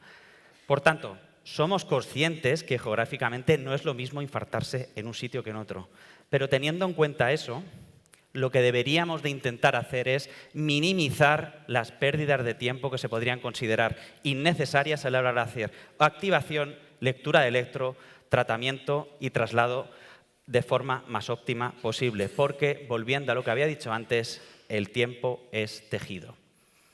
Y con respecto a las cosas que habría que cambiar o que se podría modificar, pues bueno, en cuanto a electros, decía que el código propio era 2 derivaciones contiguas. No contempla la derivación de AVR, no lo contempla el código, no contempla el bloqueo de rama derecha, que ya se hablaba en las guías del 2017 de nueva aparición con cuadro compatible con dolor, y tampoco contempla posibilidad de IAM-SES, pero con alta probabilidad de transformación a IAM-CES, patrones como el el patrón de Welles, patrón ST de Winter, elevación transitoria del ST, test negativas profundas de más de 5 milímetros, etc. Entonces, cosas que podrían ser modificables o revisables o cosas a tener en cuenta. Más cosas con respecto a la clínica. El 20% de los pacientes no van a tener una presentación típica. Por tanto, también hay que tener en cuenta una cosa que es el nivel sociocultural. Y tener en cuenta el infradiagnóstico que hay en mujeres siempre con síndrome coronario agudo. Y con respecto al tratamiento, ¿algo que modificar o revisar? Bueno, el tema del uso de la doble antiagregación, el tema de los P2I en las últimas guías ha generado bastante controversia. Entonces, bueno, es algo que tampoco yo me voy a meter porque ni siquiera los expertos lo tienen claro. Entonces, y ya para terminar, tips o cosas que nosotros vemos desde un hospital sin ICP que se podrían tener en cuenta con respecto al Corecán, pues las he resumido más o menos en estos puntos. 1, que no hay criterios de edad, sí hay sentido común, pero no habla de criterios de edad. El horario, yo sé que a todos nos fastidia la llamada a las 3, 4 de la mañana, pero ya no por eso una persona se tiene que privar de un tratamiento que sea efectivo, que habría que fomentar esa comunicación entre profesionales para dar mayor credibilidad, que habría que mejorar las transferencias, el paso directo a la sala de hemodinámica, que ya en las últimas guías te habla de una evidencia 1B. ¿Por qué muchas veces cuando estamos nosotros en un hospital sin ICP viene la extrahospitalaria y tiene que realizar otro electro? Esas pérdidas de tiempo que nosotros consideramos que no deberían de hacer falta y que hay que tener en cuenta que no siempre es fácil realizar una análisis adecuada, porque sobre todo habría que hacer una adecuación de nivel sociocultural. Y si existen herramientas que puedan fomentar ese flujo de comunicación, ¿por qué no empezar a usarlas y a implantarlas? Porque tenemos un problema, es que este es el colectivo médico muchas veces que estamos acostumbrados, y perdonadme la expresión, a echarnos mierda unos entre otros, que intentar pasar a esto otro. Y hablando de tanto tiempo, voy a recordar una frase de Cervantes que a mí me gusta mucho, que es la de confía en el tiempo, que suele dar dulces salidas a muchas amargas dificultades. Muchas gracias.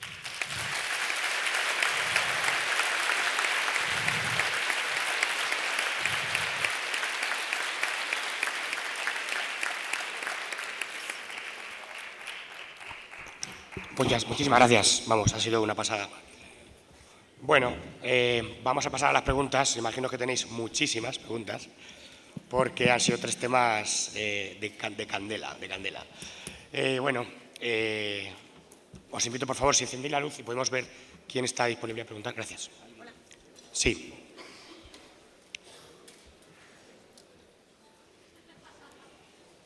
Hola, buenos días. Enhorabuena, me ha parecido una mesa magnífica. Me llamo Ana, soy enfermera del Centro Coordinador de Urgencias actualmente y he estado muchos años trabajando en recursos extrahospitalarios de la gerencia, helicóptero, UBIs móviles, bueno, todo tipo de recursos. Me gustaría comentar una serie de cosas al doctor Ramos con relación al Corecam que estaba usted revisando. Una serie de preguntas y una serie de puntualizaciones que me gustaría que quedaran en el aire, ¿no? Como puntos de mejora. En primer lugar, comentar... no se me oía bien. En primer lugar, comentar, que trabajo en el centro coordinador. En primer lugar, comentar que desde el momento en que se solicita un Corecam en el centro coordinador, a pesar de que pasemos contacto con el hemodinamista, ¿de acuerdo?, se activa la unidad móvil. Y de hecho, este paso es así porque muchos hemodinamistas no aceptan que no se hable con ellos de cara a recibir a un paciente con un supuesto Corecam. Esto quizás sería un punto a valorar porque efectivamente está valorado por un médico en origen y no sé si me explico a este respecto, quiero decir que se acortarían tiempos. De otro lado, también en el Corecam, en las últimas recomendaciones del 2023 sobre el síndrome coronario agudo se dice que con el fin de minimizar tiempos, efectivamente cualquier persona con capacidad, con salvedad, y con muchas comillas, cualquier persona con incapacidad de identificar una elevación de ST podría ser capaz de, en aras de beneficiar al paciente, acercarlo a una unidad útil. Esto, a día de hoy, en Castilla-La Mancha en concreto, que es lo que yo conozco, es imposible.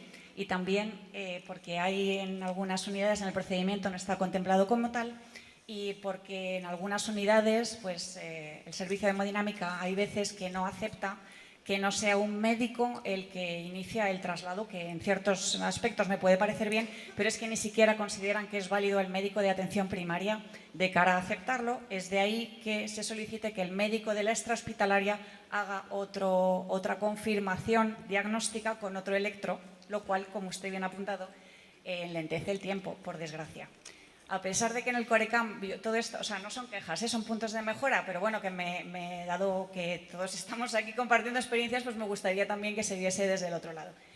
¿Qué más? Que me he apuntado para que no se me olvide en algunas cosas. Otra cosa que comentarle. Efectivamente, no es lo mismo en toda la extensión manchega donde te dé un infarto, pero también, por suerte, contamos con helicópteros, que es una tremenda ventaja. Además, creo que tú trabajas en uno de ellos.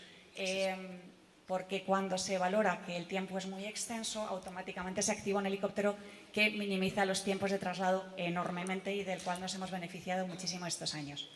Y por último, sin extenderme más, que estoy convencida que hay 1000 millones de preguntas, también en el Corecam se establece que hay que pasar directamente a hemodinámica, pero en ciertos servicios no se establece así. Entonces, hay un retraso descomunal y muchas veces echamos la culpa, por la parte que me toca, tengo que protestar, lo siento, echamos la culpa a los servicios de extrahospitalaria y no es verdad, porque muchas veces los servicios de extrahospitalaria llegan en menos de 5 minutos a montar al paciente. La enfermera a cuyo colectivo pertenezco ha cogido 2 vías en marcha por no retrasar el aviso y cuando se llega a la urgencia, el paciente va a la urgencia, porque tiene que verlo primero el médico de la urgencia y luego lo tiene que visar el cardiólogo, que el cardiólogo 1000 veces no entiende por qué hacen ellos allí, y por último pasar a la sala de hemodinámica. Entonces, puntos de mejora 1000. Creo que el principal punto de mejora en Castilla-La Mancha en concreto es que nos pudiéramos sentar todos a hablar, todos de una forma consensuada y a una, caminar en el mismo sentido, porque a fin de cuentas hay muchos ombliguismos que aquí no tenemos en cuenta y el que acaba perjudicado es el paciente, por desgracia. Muchas gracias. Muy bien.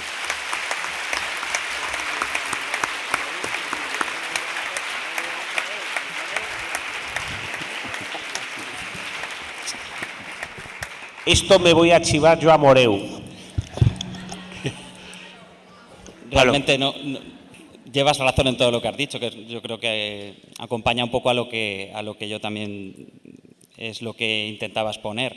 Entonces, sí es cierto que de ahí la importancia de intentar mejorar ese flujo de comunicación entre la primera persona que lo atiende y el propio hemodinamista. Y sabiendo que tenemos herramientas, ¿por qué no empezar a usarlas? Sí, por apuntar alguna cosita. Bueno, tengo la suerte de trabajar en Hospital Receptor, con hemodinámica, Ciudad Real. Ahora trabajo de Hospital Lanzador, Tomelloso, y trabajo en el helicóptero. Entonces, tengo la capacidad y la suerte y el orgullo de ver todo desde una manera transversal, ¿no? Con vosotros en el CCU, trabajando. A la vez, estamos vamos a publicar un artículo, si puede ser dentro de poco, con un trabajo fin de grado, con no solamente la localización, sino también dentro de horas y fuera de horas. Está de rabiosísima actualidad. La Sociedad Europea de Cardiología lo ha debatido en el último congreso, con 4 o 5 allí entre Dinamarca, Holanda, Canadá. Bueno, todos están igual, idénticos. Estamos todos, más o menos. Y pasa por eso, ¿no? Los resultados, así para adelantar algo, en horas, el tiempo de inicio síntomas CATE está en 200 minutos. Inicio síntomas. Y fuera de horas, que son la mayoría de los pacientes, porque son de 3 de la tarde para adelante o sábados, domingos, festivos. Son de 270 minutos. Hay 70 minutos de diferencia porque sea in hours, bueno, dentro de horas o fuera de horas. Así como apunte, así que la presentación me pareció súper pertinente y vamos, una pasada. Y entonces, lo del equipo multidisciplinar para juntarnos es una obligación. Estamos tercos en la extrahospitalaria con el doctor Pacheco, nos juntamos con ellos, con hemodinamistas cardiólogos, hicimos una especie de congresito en Ciudad Real y bueno, ahí eso empezó a mejorar un poquito, duran meses y luego se agota. También reconocimiento de primaria, formación al médico de familia de reconocimiento de electros, en fin, que hay muchas cosas por hacer y bueno, pues la verdad es que ha estado maravillosa. Muy bien, muchas gracias.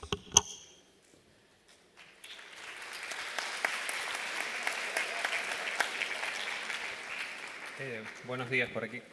Hilando lo del paso del paciente con elevación del segmento CT por el servicio de urgencias, la referencia bibliográfica que sale en las guías te dice que bypassar el servicio de urgencias tiene significativo pronóstico. Es decir, que a mí que me encanta el coronario, pues no tengo que intervenir ni enlentecer ese proceso. Hay que abrir la arteria y punto. Yo creo que no debo intervenir ahí. La pregunta es para el doctor Lara. En relación a las guías de taquicardia del paciente estable, sin entrar en lo que comentó al inicio de las dosis de amiodarona, que no siempre pensamos que todos los pacientes pesan 70 kilos, no voy a entrar en ello. Me llama la atención el criterio que pone de anticoagulación en la fibrilación auricular, que solo si lleva más de 48 horas. Y creo que lo comentó, porque yo también ayer lo dije en la charla, la desaparición en la taquicardia de QRS ancho irregular de la FA preexcitada. Son los pacientes que por Wolff-Parkinson-White pueden hacer muerte súbita y que si nos llegan vivos, todo el arsenal terapéutico que tenemos, habitual, el que usamos, va a hacer que el paciente fibrile, con lo cual que le hayan quitado las guías del 2010 al 2015, no sé cuál fue la causa, pero que me llama bastante la atención. Gracias.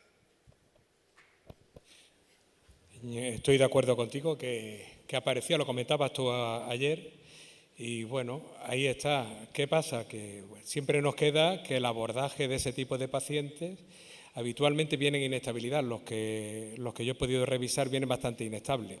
Me queda la conciencia tranquila de que se cardiovertirán. Si hay que desfibrilar también, y si no, pues no pondremos amiodarona. Creo que lo dejaste tú ayer claro y creo que ha quedado también claro. La amiodarona pasa a segundo lugar y en ese tipo de pacientes no se debe de hacer. Terminan fibrilando y terminan posiblemente peor que vinieron. La anticoagulación, pues después de lo que hablaron, creo que no... Serían las guías europeas, en concreto las del ERC, las que deberían de tomar nota de lo que dicen las guías de cardio. Aquí han pasado compañeros que tienen mucho que decir y deberían de escucharlo y hacerles caso. Siempre es bueno modificar, como has visto en el algoritmo que está modificado. La pena es que no se publique y que no esté al alcance de todos, ¿no?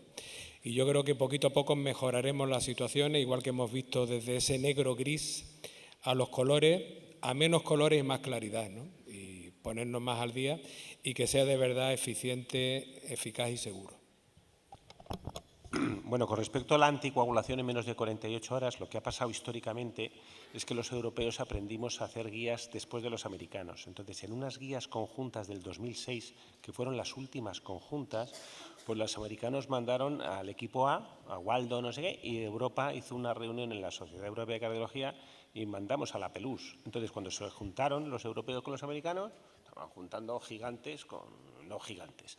Y entonces adoptamos todos los niveles de evidencia C que hacían los americanos. O sea, los americanos ponían heparina, 10.000, ponían anticoagulación a todo el mundo, tenían una medicina hiperprotectiva como es América. Y en Europa no se hacía y en esa guía salieron cosas que obligaron a cambiar la práctica clínica en muchos países. Eso hubo un movimiento de contestación, unas siguientes guías, coincidió con la adrenalina, John Cam, un lío fenomenal. Bueno, ahí se montó muchísimas cosas y en estas últimas guías pues ha quedado un poquito lo que es la práctica europea de cómo se hacían las cosas en anticoagulación, porque evidencia no hay. O sea, lo que no hay es un trial que te diga qué pasa si te coagulas en menos de 48 horas la FA o no, eso no existe. Con lo cual, es práctica clínica y los bandazos que ha habido en las guías han sido un poquito por esos.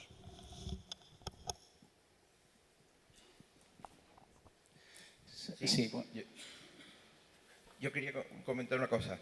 Lo que ha comentado Juan José de la guía, me llama la atención el tema de que en la FA se utilice la máxima energía a la hora de cardiovertir. Yo, aprovechando que está aquí el doctor Fernández Lozano, me gustaría saber su opinión, si realmente cree que es necesario en la FA utilizar máxima energía, porque las guías de FA no vienen así. Y claro, al final se traslada a lo último que ha sido las guías de RC, y yo en mi entorno veo que la gente dice, no, hay que usar máxima energía en la FA. No sé, ¿qué opina? Pues lo que Juanjo dice, no es lo mismo llamar que salir a abrir. Dice, o sea, según y cómo, quiere decir. O sea, si yo tengo un enfermo que está en filación auricular, está muy malo y le quiero revertir la filación auricular por inestabilidad hemodinámica, máxima energía. Si yo en el laboratorio, que doy muchas cardiovasculares, yo hago procedimientos de ablación de FA, entonces a un enfermo a veces le doy 4 choques. Es una filación auricular de muy reciente, vamos, la he hecho yo. Y entonces espero unos minutos a ver si se corta sola, y si no se corta sola a veces le doy un choque para seguir trabajando, haciendo un mapa, un flúter izquierdo, y a veces le doy 6 choques al enfermo. Nunca doy máxima energía, intento tritar y a lo mejor doy 100 y sale y vendo. También depende pues de todo, o sea, depende de la obesidad, de la masa corporal, vas calculando la energía allí. Pero entonces la respuesta es inestabilidad hemodinámica, máxima energía. ¿No lo es? Pues según arte. Sí, hola, buenos días. Quería saber vuestra opinión. Sí, quería saber vuestra opinión de una cosa que yo, después de leer guías, consultar con otros especialistas, nunca he llegado a tener claro. Os pongo en situación. Cuando tenemos una parada cardiorrespiratoria extrahospitalaria, el paciente recupera pulso, le hacemos un electro y vemos que está infartado, se registra claramente el infarto. Nosotros, por las guías, lo que vemos, vamos a situarnos siempre que estemos en tiempos de angioplastia, ¿de acuerdo? De ICP, a 30 minutos, por ejemplo. Entonces, recupera pulso, tenemos ese infarto, activamos, o sea, decimos que vamos con un paciente directamente a hemodinámica, ¿no? Entonces, si ese paciente, las guías además te lo dejan muy claro, a angioplastia para ese paciente, pero si ese paciente que estás en tiempos, 30 minutos, a los 5 minutos se te vuelve a hacer otra parada. Recuperas la parada, recupera pulso después de, no sé, 2, 3 chispazos, lo que haga falta. Recupera pulso, el infarto sigue ahí. Ya te quedan 25 minutos, porque habías hecho ya 5, ya estás a 25 minutos, siempre estás en tiempo de angioplastia. Te sigues esperando a esa angioplastia, el paciente parece que lleva escrito en la frente, quítame, porque también las guías te dicen las 4 H, las 4 T, quítame esa T de trombosis. Porque lo hablas con todos, los hemodinamistas te dicen, tienes que traerlo aquí, al servicio de hemodinámica, para hacerle la angioplastia y no lo lises. Pero claro, esperas a lo mejor una tercera. Imaginemos hasta un tercer, después de 2, 3 choques, lo vuelves a sacar y tienes el infarto ahí. Y sí, tú siempre estás en tiempo porque estás a 20 minutos del hospital. ¿Qué hacemos? ¿Te planteas la lisis? A ver, extrahospitalaria, chico, no. Me gusta la extrahospitalaria. Y una cosa más, porque voy a subir un poquito más la apuesta ya también. Si hacemos la lisis, yo por lo que tengo entendido, la lisis de un infarto, cuando me recupere pulso, puesto que el shock es tan tremendo que si pongo ahí el Tenecteplasa no me va a hacer... Porque diferente a si la lisis ponerla, si el paciente, lo que yo sospecho es que no fuese un infarto, que estuviésemos en un TEP, ahí en el momento de reanimación me puedo plantear poner el fibrinolítico. Pero son 2 preguntas, ¿de acuerdo? A ver, vas a llevarlo a hemodinámica. Son 2 servicios de hemodinámica en esta zona en concreto, es distinto. Yo hablaría primero con el hemodinamista. Tendría en la recámara la opción de fibrinolizar, no en la parada, posparada voy a fibrinolizar. Llevas toda la razón del mundo. Mientras que no abra esa arteria voy a seguir teniendo problemas de morbi y mortalidad. O abro la arteria o la vamos a tener. Yo hablaría con hemodinámica y posiblemente me daría la opción de que, como el tiempo se va alargando cada vez más, intenta abrirla, ¿no? Te lo digo desde la provincia y el sitio donde estamos, pioneros en España, prácticamente en el mundo, en fibrinólisis. La primera fibrinólisis que se hace en España a nivel extrahospitalario se hace aquí, en Alcázar. Yo creo que lo consultaría con hemodinámica y lo ideal o lo razonable es que se comenzara viendo que vamos demorando el tiempo. En una parada, pues en una parada ya sabes lo que dicen las recomendaciones, que si tienes una parada y tienes alta sospecha, pues que lo haga igual que si tienes un TEP. Entonces, pues bueno, hacerlo lo tienes que hacer. Pero en la parada me refiero, tú tienes ese infarto, entra en el ciclo de desfibrilaciones, masaje. En ese ciclo tú ahí metes también, cuando tenías un electro previo de infarto, ahí también lo metes el fibrinolítico o esperas a recuperar pulso para que entonces el fibrinolítico. Yo lo fuera consultado después de la primera parada, porque en las recomendaciones del último CORECAN, el que nos concierne aquí a Castilla-La Mancha, te dice que hay que trasladar al paciente si tiene signos de elevación del ST en al menos 2 derivaciones continuas y siempre y cuando tenga seguridad de que el paciente conseguirá llegar al lugar de destino, ¿no? Es una letra pequeña que viene, más que nada porque ha habido intentos de llegar y no ha salido y entonces nos dedicamos a dar vueltas. Yo lo consultaría y en cuanto sea posible, pues pondría el fibrinolítico. Estamos donde estamos, está parado. ¿Qué más te da?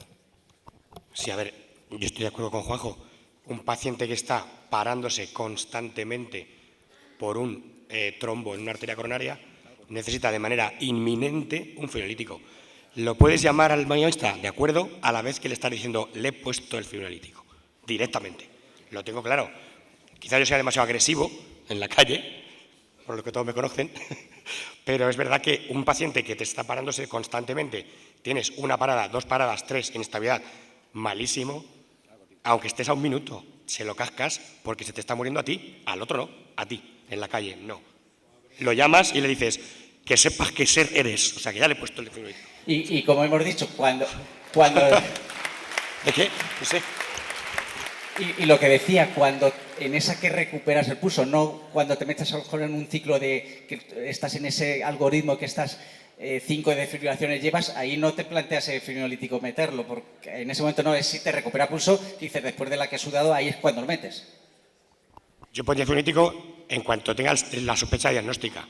A ver, bueno, este señor ayer ganó el premio por una parada con 14 desfibrilaciones, el terco. O sea, enhorabuena, pero que está preguntando el que ha hecho calle, mucha calle. O sea, maravilloso, vos, pero que yo quiero que se pone a la primera sospecha clínica. Ponles fibrinolítico y hasta luego. Es lo que yo creo, ¿eh? Vamos, yo lo haría.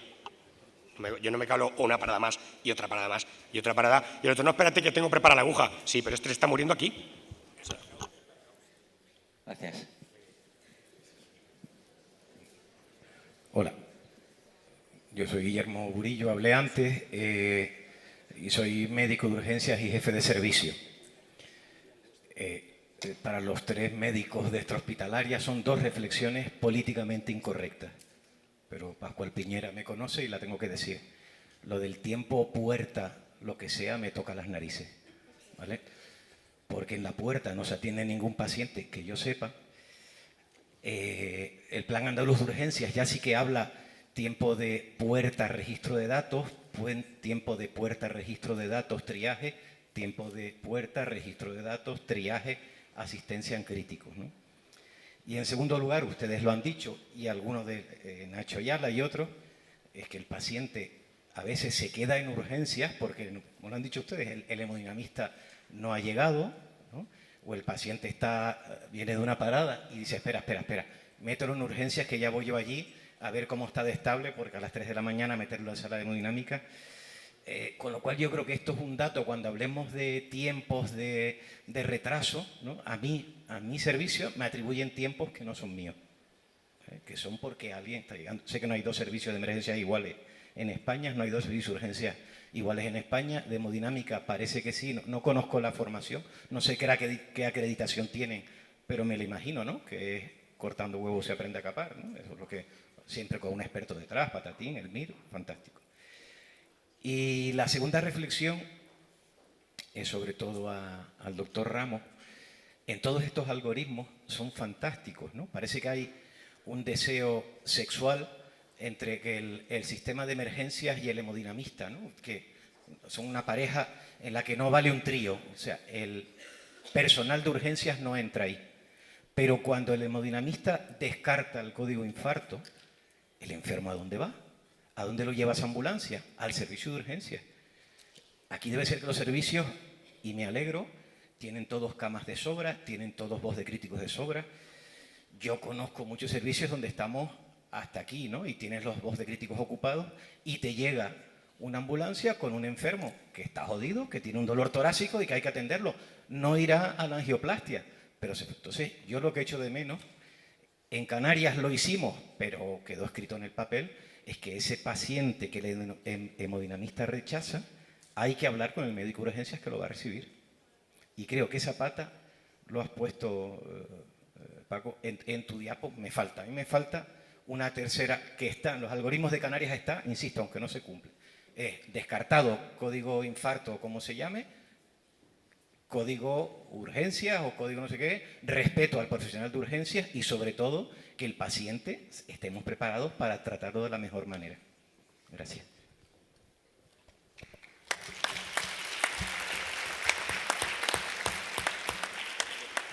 No contestéis que voy a machacar sobre el mismo clavo.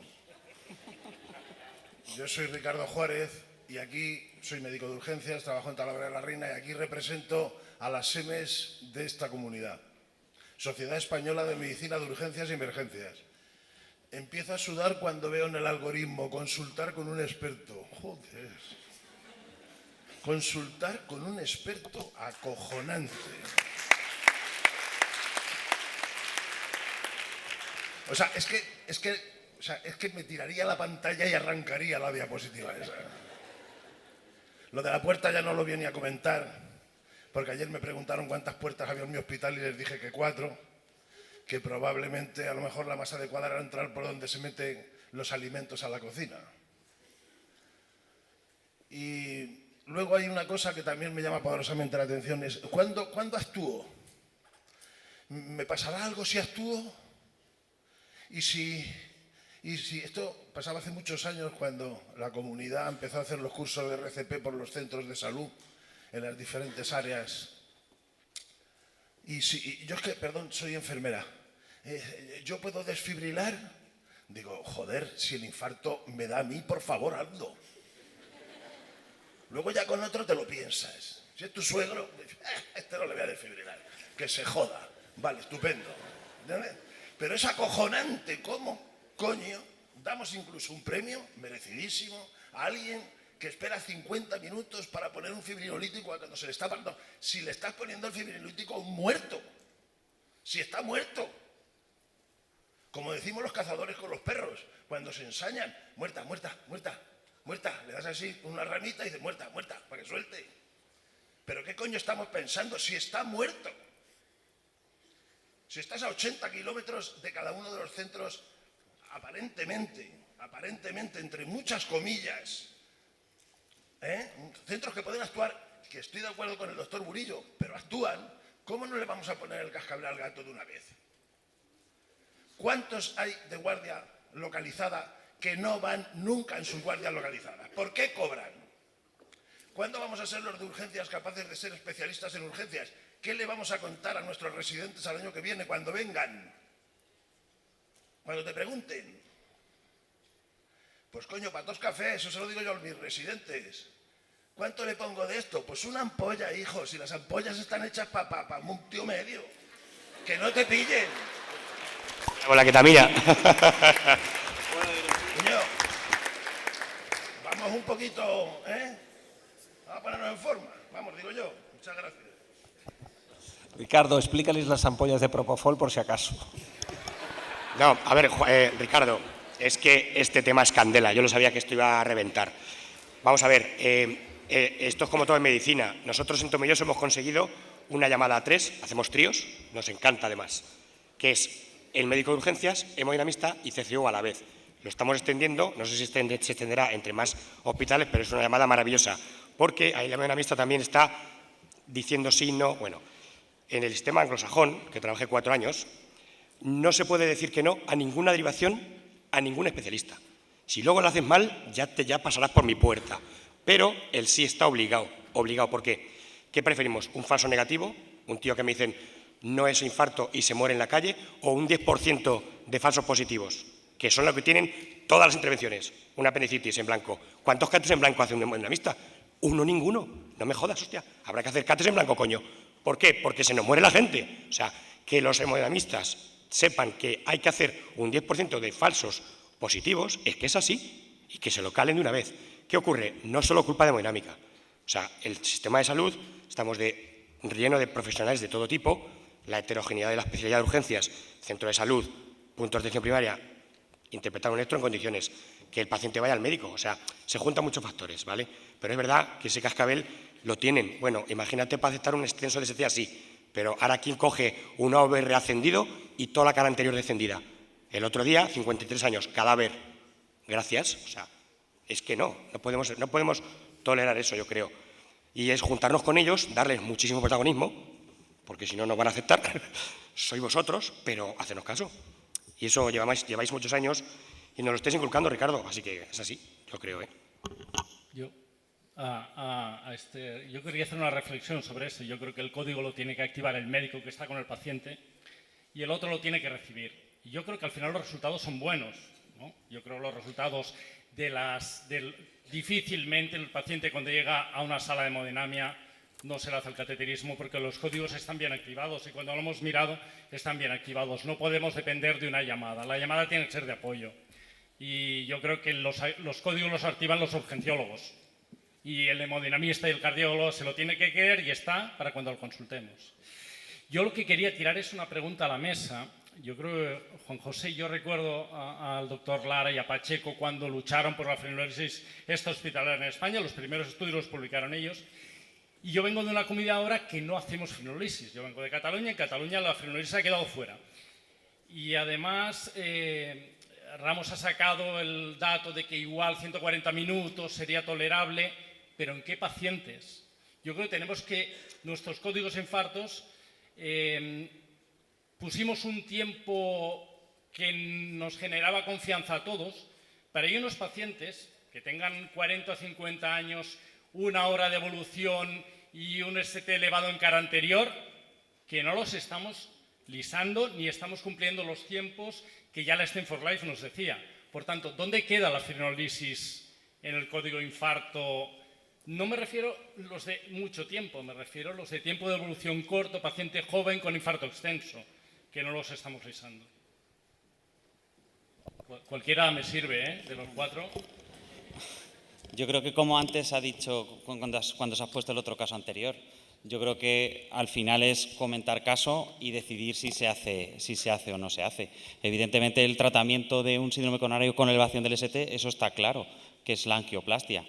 Decidir o no fibrinolítico, pues yo no sabría decirte, pero en ese caso sí creo que habría que comentarlo y ya en función de lo que comentes con él, no sé, ¿qué pensáis el resto?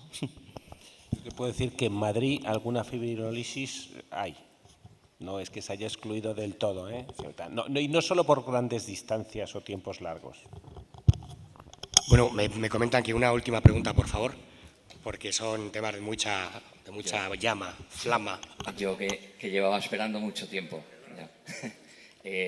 Bueno, quería inicialmente hacer la cuestión y la importancia yo creo que tendría el enseñar en las escuelas ya, en los colegios, la cadena de supervivencia. Eso creo que la concienciación política no la hay, eso hay que cambiarlo y trasladarlo a los colegios. Me parece fundamental que desde los 8 o 10 años esto cambie. ¿Tú sabes que estuvo? Lo que es peor es que la quitaron. Como en este país, cada vez que cambia el gobierno hace una ley de educación, hubo una ley que decía que era obligatorio y entonces se empezaba a implementar. Y de repente llegó otro gobierno y lo quitó, y no lo quitó por mala fe, lo quitó por incompetencia. Y lo quitó. Entonces, ahora lo bueno es que en el plan nacional, en esa estrategia nacional, eso de la parada cardíaca no es estrategia, es plan. Entonces, plan significa que estará eso, que estará el primer interviniente, que estará la policía y otra cosa mucho más importante, que habrá dinero. Con lo cual ahora, pues se ve un poco la luz al final del túnel. Pues ojalá algún día lo veamos, que a los niños se les educa en lo que la cadena de supervivencia y demás, ¿no? Los niños y en la universidad y en las fábricas todo. y la responsabilidad social corporativa. Sí, sí. Y tú fíjate que los daneses, para que te den y renovar el carnet de conducir, te ponen 8 horas, de las cuales 3 son de RCP. Así tienen a la población formada. Y a eso es a lo que tenemos que ir. Pero al señor de tráfico no le entra en la cabeza todavía. Y una última cuestión. Bueno, yo he trabajado hoy por varias comunidades autónomas, en el 112, en emergencias hospitalarias. Aquí en la que estuve 10 años. Si en algo consuela, deciros que creo que es uno de los sitios donde mejor funciona, y dada la extensión geográfica. Yo, por ejemplo, consensúo con el hemodinamista. La comunicación con ellos debe de ser muy buena, y si no, para eso están las reuniones periódicas. Creo que eso es bueno. Vamos, nunca hay que eliminarlo. Y respecto al fibrinolítico, yo le pregunté a un hemodinamista, oye, ¿cómo tan temprano podría actuar un fibrinolítico, ¿no? Según me comentaba, dicen, mira, menos de media hora, eso es rarísimo, menos de media hora. Teóricamente está contraindicado en shock cardiogénico, pero en una parada que está, el caso que habéis comentado, es que nadie te puede decir que eso está mal puesto. Es que ese paciente se te va a morir aquí, efectivamente. Y, en fin,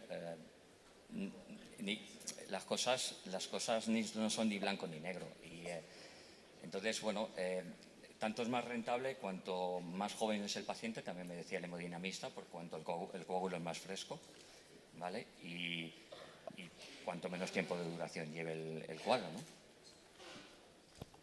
Permíteme una alusión, o que te conteste por alusión.